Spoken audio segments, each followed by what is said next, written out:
Hundreds of South Australian jobs are hanging in the balance tonight, with a major local manufacturer on the verge of collapse and the health department about to cut back. It comes on the back of the state's worst unemployment figures in more than a decade.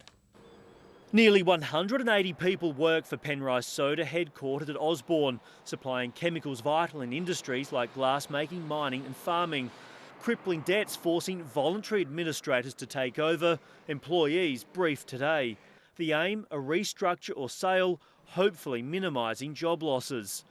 SA Health also cutting 42 jobs in a reshuffle of non-hospital services, saving $3 million.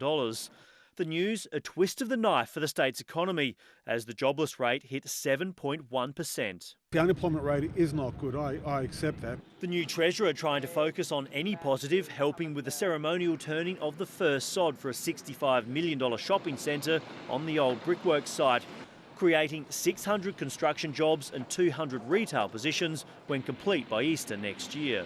It's great news for the Western Suburbs, great news for South Australia. But the state opposition says job creation here is anything but great, pointing out a lingering promise from Labor's 2010 election campaign, 100,000 new jobs by 2016. We've actually gone backwards. We need to create around about 4,000 or 5,000 new jobs every single month between now and the deadline that he has set. Labor slinging a little political mud of its own, calling for support from the federal government in the May budget. What happens in Canberra impacts on families here in South Australia. In China, Premier Jay Weatherall was surrounded by Liberal counterparts on a tour of the superpower, hoping to drum up business. That economic opportunity really needs to start at a greater understanding each of the other, and so that's why we're investing very heavily in this cultural connection. Will McDonald, 9 News.